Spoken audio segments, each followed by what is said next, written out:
വാത്സല്യം ഒരു ഗന്ധമാണ്. കഥ തുടരുന്നു. എന്തുകൊണ്ടാണ് അച്ഛനും അമ്മയ്ക്കും അയാളോട് ഇത്ര രസക്കേടെന്ന് ചന്തൂട്ടൻ എത്ര ആലോചിച്ചിട്ടും പിടികിട്ടിയില്ല. അച്ഛൻ പറമ്പിലെവിടെയോ ആകും, അമ്മ അടുക്കളയിലും. അവരുടെ ശ്രദ്ധയിൽപ്പെടാതെ വളരെ കരുതലോടെ അവൻ വീടിന് പുറത്ത് കടന്നു. അയ്യക്കുട്ടിയേട്ടൻ കടപൂട്ടി കാറിലേക്ക് കയറാൻ കാത്തു നിൽക്കുകയായിരുന്നു. അങ്ങാടിയിലെ ചിലർ തങ്ങൾ പോകുന്നത് നോക്കിയിരിപ്പുണ്ട്. അവരിൽ ചിലരുടെ മുഖത്തൊരു തരം പുച്ഛം പടരുന്നതും ചന്തൂട്ടൻ കണ്ടു. കാറിൽ കയറി എങ്ങോട്ടേക്കൊന്ന് പോകുന്ന ചോദ്യമൊന്നുമില്ല. പോകുന്നിടത്തേക്ക് അത് പോവുക. നമുക്കിന്ന് വടക്കോട്ടേക്ക് വെച്ച് പിടിച്ചാലോ? അയ്യക്കുട്ടിയേട്ടൻ ചോദിച്ചു. അതിനർത്ഥം തിരിച്ചെത്താൻ കുറച്ച് വൈകുമെന്നാണ്. കഴിഞ്ഞ മാസം വടക്കോട്ടായിരുന്നു യാത്ര. അവിടെയുള്ളൊരു പ്രത്യേക ഹോട്ടൽ കണ്ടുവച്ചിട്ടുണ്ട്. മസാല ദോശയും കഴിച്ച് വരുന്ന വഴി ഇടയ്ക്കിറങ്ങിപ്പോയി. വൈകിയാണ് മടങ്ങിയെത്തിയത്. രാത്രി വൈകി വീട്ടിലേക്ക് കയറി ചെല്ലുമ്പോൾ അച്ഛനായിരിക്കും കോലായാലും ഉണ്ടാവുക. ചെന്ന പാടെ ഒരു അന്വേഷണമുണ്ട്. എവിടെ പോയിരുന്നു? എന്താ അത്ര വൈകിയത്?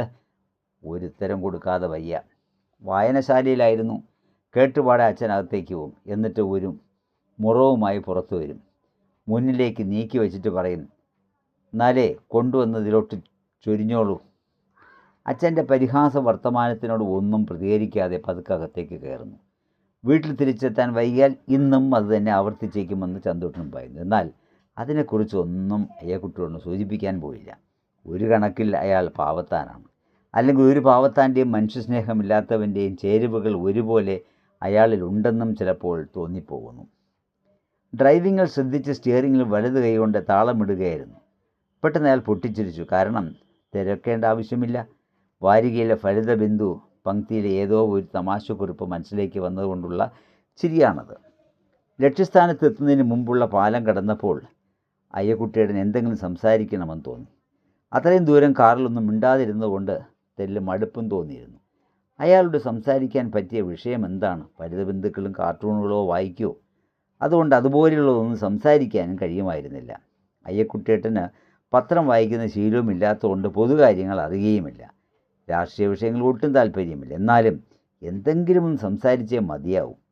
കാറിലെ മൗനം അത്രമാത്രം ദുസ്സഹമായിരുന്നു. ചന്തൂട്ടൻ പെട്ടെന്ന് ചോദിച്ചു, നിങ്ങൾക്ക് കല്യാണം കഴിക്കണമെന്ന് ഇതുവരെ തോന്നിയിട്ടില്ലേ? പറഞ്ഞതുപോലെ അയ്യക്കുട്ടിയേട്ടൻ പൊട്ടിച്ചിരിച്ചു. എന്നിട്ട് തിരിച്ചു ചോദിച്ചു, എന്തിനാ കല്യാണം കഴിക്കുന്നത്?